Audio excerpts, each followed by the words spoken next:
ॐ श्रीगुरुभ्यो नमः। शिवाय गुरवे नमः। श्रीमात्रे नमः।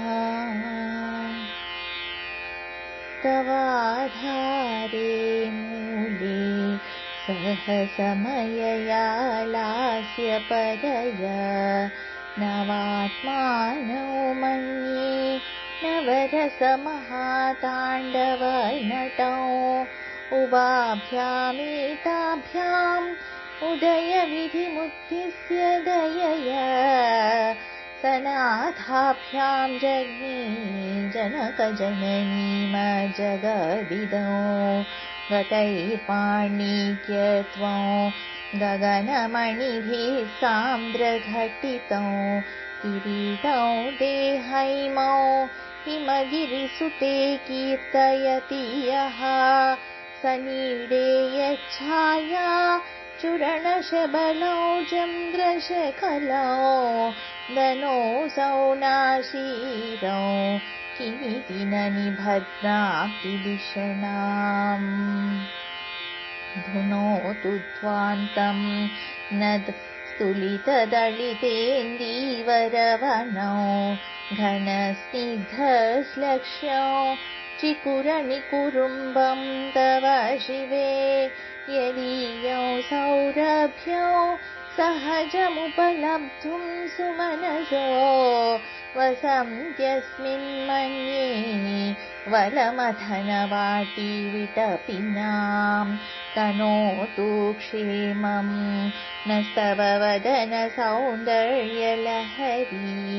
परिवाहस्तोत्र सरणिरिव सीमन्तसरणिः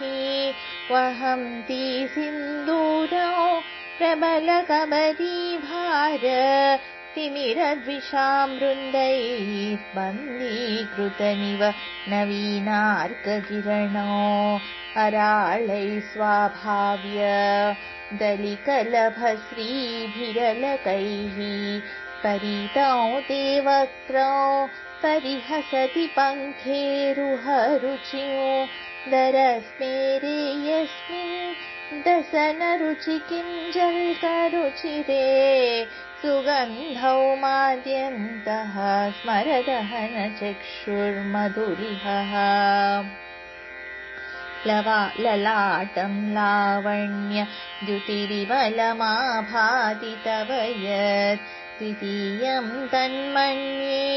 मकुटघटितौ चन्द्रशकलौ विपर्यासन्न्यासा उभयमपि सम्भूय च मिथः सुधालेपस्यूतिः परिणमतिराकाहिमगरः भ्रुवौ भुग्नि किञ्चित् भुवनभयभङ्गव्यसनिनी त्वदीये नेत्राभ्यां मधुकररुचिभ्यां धृतगुणौ धनुर्मन्ये सव्ये तरकरगृहीतौ रतिपते प्रकोष्ठे मुष्ठौ च स्थगयति निगूढान्तरम् उमे अहसूते सव्यं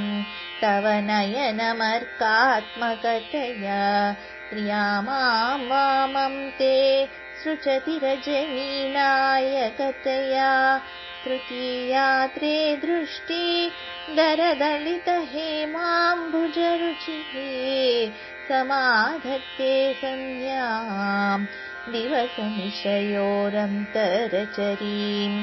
विशाला कल्याणी स्फुटरुटिरयोध्या कुवलयैः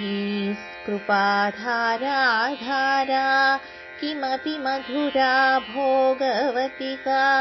अवन्ती दृष्टिस्ते बहुनगरविस्तारविजया ध्रुवं दत्तन्नाम व्यवहरणयोग्या विजयते कवीनां सन्दर्भ स्तवकमकरं दैकरसिकौ कटाक्षव्याक्षेप भ्रमरकलभौ कर्णयुगलौ अमोञ्चन्तौ दृष्ट्वा तव नवरसास्वाददरलौ असूया संसर्गात् अलिकनयनौ किञ्चिदरुणौ।